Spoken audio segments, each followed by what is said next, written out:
Welcome to wonder physics physics by Kranti. आज हम class 11th के यूनिट्स एंड मेजरमेंट चैप्टर के बारे में बात करेंगे, जिसमें हम बात करने जा रहे हैं डायमेंशनल फार्मूला की। उससे पहले हम फिजिकल क्वांटिटीज समझते हैं।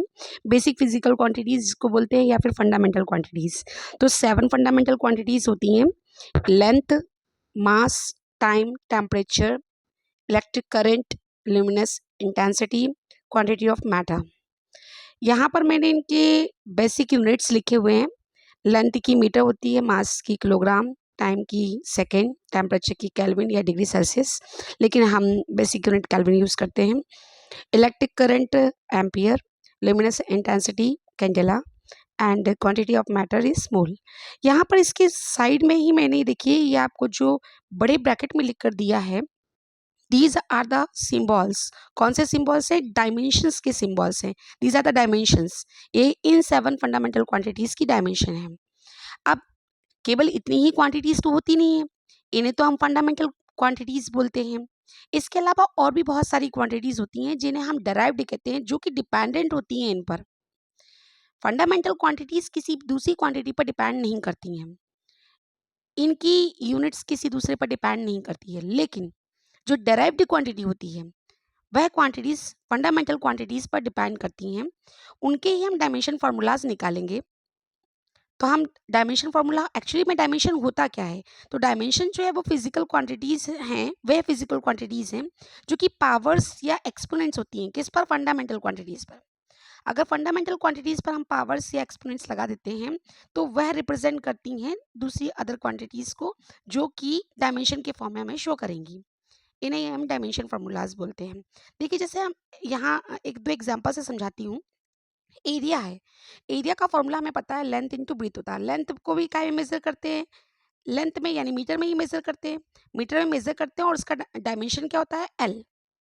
ऐसे ही ब्रीथ भी क्या है? ब्रीथ भी तो एक प्रकार की लेंथ ही है, उसे भी हम मीटर में मेजर करते हैं। यानी कि अगर मीटर कहीं पर भी आएगा तो हम उसकी डायमेंशन एल लिखेंगे। किलोग्राम कहीं आएगा तो उसकी डायमेंशन एम लिखेंगे। सेकेंड आएगा, डायमेंशन टी लिखेंगे। केल्विन या टेम्परेचर में कुछ भी आता है तो उसकी डायमेंशन या तो के लिखेंगे या फिर डिग्री सेल्सियस लिखेंगे। अगर करंट की बात हो रही है, एम्पियर कहीं लिखा हुआ है तो उसकी डायमेंशन हम ए लिखेंगे। वैसे ही कैंडेला की सी डी और मोल की मोल ही लिखेंगे, एम ओ एल लिखेंगे। राइट। तो यहाँ देखो, एरिया में लेंथ इंटू ब्रीथ था। लेंथ कोई डायमेंशन भी एल रहेगी और ब्रीथ की डायमेंशन भी एल रहेगी। तो एल इंटू एल कितना हो जाएगा? एल की पावर 2। और डायमेंशन फॉर्मूला को हमेशा बड़े ब्रैकेट में लिखेंगे।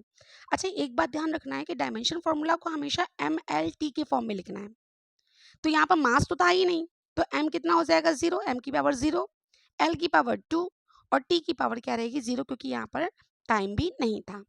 राइट। तो हमेशा जब भी हम फॉर्मूला लिखेंगे वो हम एम एल टी के टर्म्स में लिखेंगे।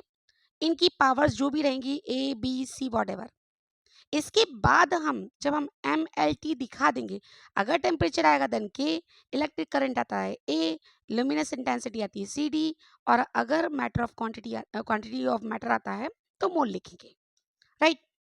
तो देखिए, कुछ एक फॉर्मूलाज निकाल कर देखते हैं हम। सपोज कीजिए हम एनर्जी का निकालते हैं या फिर पहले फोर्स का निकालते हैं। फोर्स, फोर्स हमें पता है क्या होता है? Mass into acceleration. अब उसके लिए हमें एक्सेलरेशन की आना जरूरी है, तो पहले एक्सेलरेशन की निकाल कर अलग रखते हैं। मास का तो हमें पता है क्या रहेगा? m रहेगा। बस एक्सेलरेशन का हमें निकालना है। तो एक्सेलरेशन क्या होता है? Change in velocity with respect to time. तो उसके लिए वेलोसिटी की पता होनी चाहिए। चलिए वेलोसिटी की पहले निकाल लेते हैं। वेलोसिटी क्या होता है? डिस्प्लेसमेंट अपॉन में टाइम। डिस्प्लेसमेंट तो मीटर में मेजर होता है, यानी कि डायमेंशन क्या रहेगी? l। और टाइम की क्या रहेगी? पता है, t। ये t ऊपर जाएगा तो कैसा हो जाएगा? एल टी की पावर -1। तो ये आ गया आपका वेलोसिटी का डायमेंशन। वेलोसिटी का निकाल लिया, अब तो हम एक्सेलरेशन का निकाल लेंगे। वेलोसिटी का डायमेंशन हमने रखा है एल टी की पावर -1, ये निकाल कर रखा था।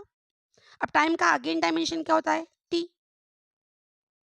टी की पावर 1 है, यहाँ पर ऊपर जाएगा -1, -1 और -1 ऐड हो जाएंगे तो कितना हो जाएगा? एल टी की पावर -2। ये हमारे पास एक्सेलरेशन का डायमेंशन आ गया।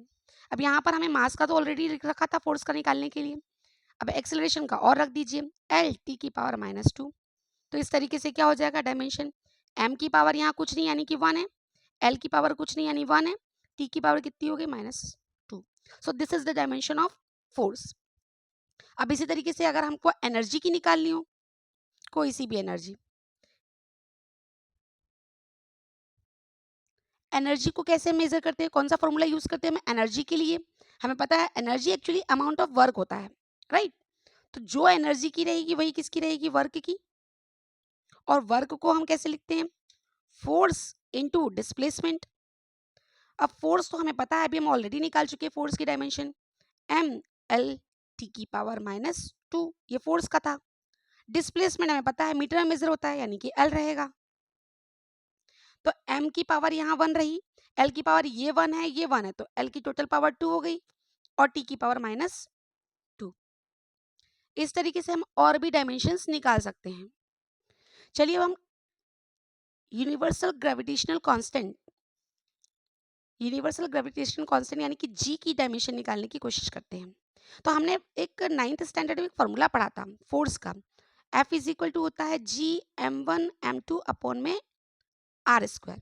यहाँ से हमें ये ग्रेविटेशनल कांस्टेंट जो है, यूनिवर्सल ग्रेविटेशनल कांस्टेंट, इसकी डायमेंशन निकालनी, ये बहुत पूछा जाता है। तो r² यहाँ मल्टीप्लाई में जाएगा तो F into r², m1 m2 यहाँ मल्टीप्लाई में डिवाइड में आ जाएंगे। तो हमें उसके लिए क्या चाहिए, हमें उसके लिए फॉर्मूला याद होना चाहिए फोर्स का। ये आपने लॉ पढ़ा था, यूनिवर्सल लॉ ऑफ ग्रेविटेशन, वहां से हमने फोर्स का फॉर्मूला यूज किया है। तो यहाँ से g आ गया। अब फोर्स की डायमेंशन हम यहाँ पीछे ऑलरेडी निकाल चुके हैं, क्या निकाला था हमने, ml t की पावर -2। इसकी डायमेंशन आपको याद रखनी है। डिस्टेंस r क्या है, डिस्टेंस है, दो ऑब्जेक्ट्स के बीच की डिस्टेंस r थी, इसका मास m1 था, इसका मास m2 था, तब हमने फोर्स निकाला था।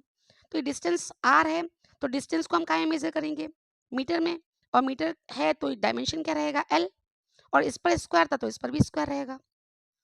ये भी मास है, m1 ही मास है, m2 ही मास है, दोनों की डायमेंशन m ही रहेगी। अब एक m से एक m कैंसिल हो गया, ये वाला m ऊपर जाएगा तो माइनस पावर हो जाएगी, तो m की पावर -1 बची। यहाँ l की पावर कुछ नहीं यानी 1 है, यहाँ पर 2 है, टोटल कितनी हो गई 3, और t की पावर कितनी हो गई -2। और बाकी के डायमेंशनल फॉर्मूलाज हम सीखेंगे by using the formulas in the next video. अगर आपको जानकारी समझ में आ रही है तो आप चैनल को लाइक करें, सब्सक्राइब करें और शेयर करें। जय श्री कृष्ण, जय श्री राधे।